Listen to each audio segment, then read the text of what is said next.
అయ్యో వంగపల్లి విశ్వనాథం గారు మీ నేను అడుగుతున్నది అందరి తరఫున జీవితం ఎలా జీవించాలి?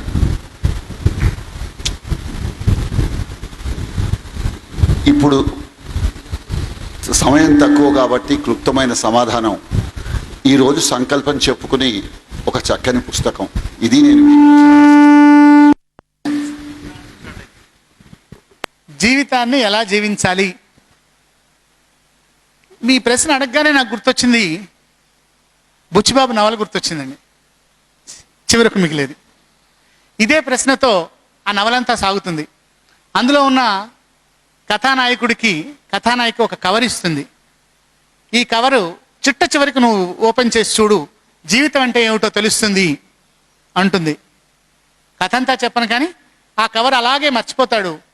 ఒక చిట్ట చివరి దశకు వచ్చేవరకు ఆ కవర్ గుర్తొస్తుంది.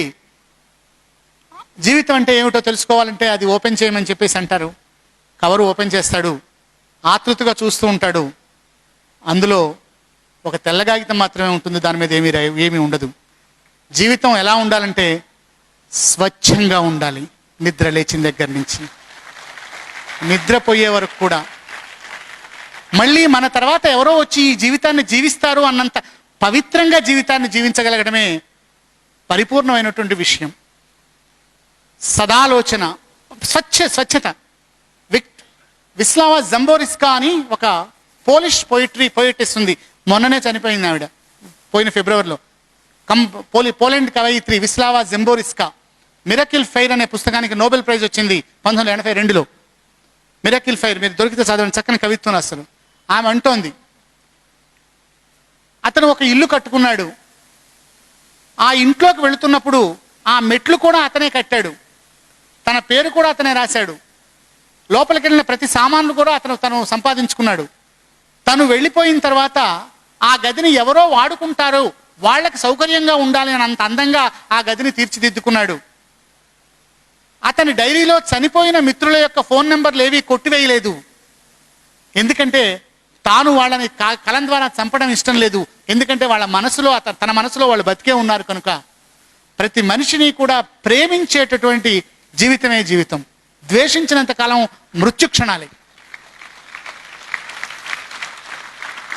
మీరు ఒక మనిషిని ద్వేషిస్తున్నారంటే ఆ మేరకు మీరు చచ్చిపోయారు ఆ రోజు, అంతే. ద్వేషించొద్దు, ప్రేమించండి. శత్రువుని కూడా ప్రేమించండి.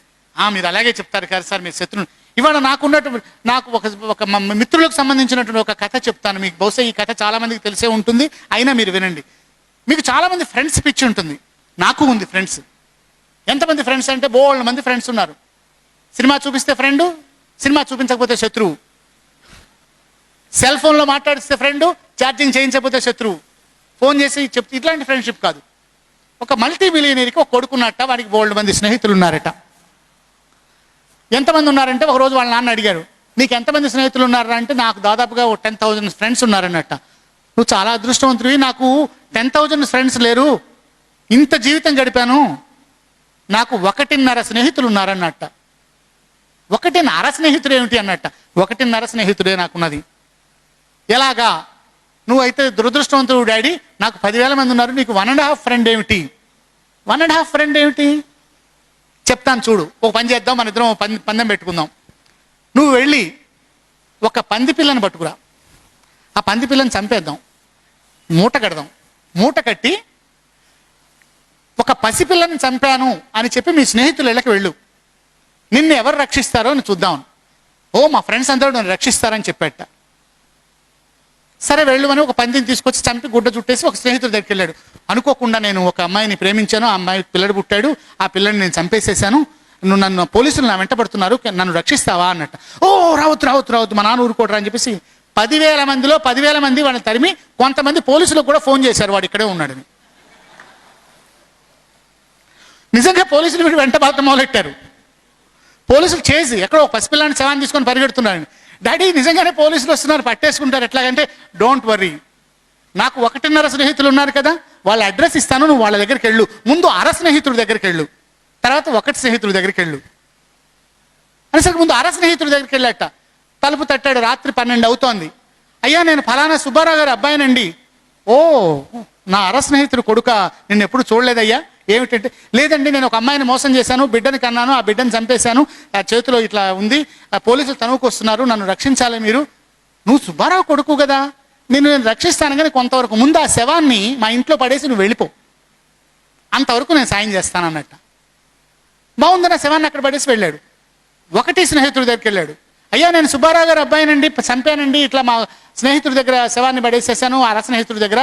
అంటే ఏం భయం లేదు, భోజనం చేసావా నువ్వు, రా ముందు భోజనం చేయి, హాయిగా కూర్చో, మంచిగా ఆనందిస్తూ ఉండు, పాటలు వింటూ ఉండు, అమ్మాయి మా సుబ్బారావు కొడుకు వచ్చాడు భోజనం పెట్టు, నీకేం భయం లేదు అంటే. పోలీసులు వస్తారు. ఏమండి ఒక దొంగ లోపలికి దూరాడు, హంతకుడు దూరాడంటే, హంతకుడు ఎవరు లేరండి, మీరు హంతకుడు కోసం వెతుకుతున్నారా, నేనే హత్య చేశాను, ఒక పసిపిల్లాడిని హత్య చేశాను, కావలిస్తే శవం ఫలానా చోట దాచిపెట్టానండి. వెళ్తాడు. ఆ శవం దగ్గరికి వెళ్ళేసరికి నిజంగా ఒక శవం ఉంటుంది. వీళ్ళిద్దరిని పోలీసులు పట్టుకెడతారు, కోర్టులో పెడతారు. కోర్టులో ఓపెన్ చేసేవరకు అది పందిపిల్ల శవం. జడ్జి ఏమిటి జరిగింది, తండ్రి చెప్తాడు, మా కొడుకుల యొక్క స్నేహితుల పిచ్చి ఇది, నా స్నేహితులు ఇవి.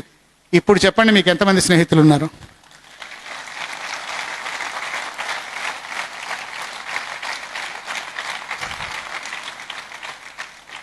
జీవితాన్ని జీవించడం అంటే అలాంటి స్నేహితులు అర స్నేహితులు కాదు, పావు స్నేహితులు ఉన్నా చాలు. మొట్టమొదటి అదే.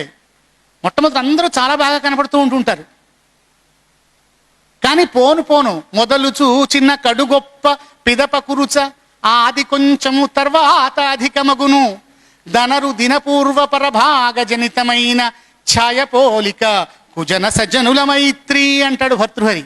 అర్థం ఏమిటంటే, చెడ్డవాళ్లతో స్నేహం మంచి వాళ్ళతో స్నేహం ఎలా ఉంటుందంటే, చెడ్డవాళ్లతో స్నేహం అట మొదలు చూచిన కడు గొప్ప, మొట్టమొదటి అసలు ఇది కావలించుకొని ముద్దులు పెట్టుకొని అసలు ఎట్లా చేస్తాడంటే నువ్వేరా గొప్పవాడివి అంటుంటాడు.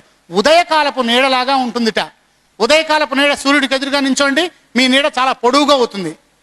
ఎండ పెరుగుతున్న కొద్దీ, నీ వీపుని సూర్యకిరణాలు బాతున్న కొద్దీ కూడా ఆ నీడ తగ్గి తగ్గి తగ్గి తగ్గి మాయమైపోతూ ఉంటుంది. మొదలు చూచిన కడు గొప్ప పిదప కురుచ. అదే మంచి వాళ్ళతో స్నేహం ఆది కొంచెము తరువాత అధికమగును. సాయంకాలపు నీడ మధ్యాహ్నపు నీడలా ఉంటుందిట. మొట్టమొదటి తక్కువ ఉంటుంది, సూర్యుడి యొక్క ఎండ అలా దిగుతున్న కొద్దీ కూడా నీడ పెరుగుతూనే ఉంటుంది. ధనరు దిన పూర్వ పరభాగ జనితమైన ఛాయపోలిక కుజన సజ్జనుల మైత్రి. మీ యొక్క ఆలోచనలు ప్రభావితం చేసేటటువంటి మీ తల్లిదండ్రుల కన్నా కూడా మీరు స్నేహితులతో తిరిగే వాళ్ళ మీద ఆధారపడింది. పాజిటివ్ ఎనర్జీ ఇచ్చే స్నేహితులు, పాజిటివ్ గైడెన్స్ ఇచ్చే స్నేహితులు దొరకడం ఒక మంచి వరం. తల్లిదండ్రులను మీరు ఎంచుకోలేదు, కానీ స్నేహితుడిని మీరు ఎంచుకోవచ్చు.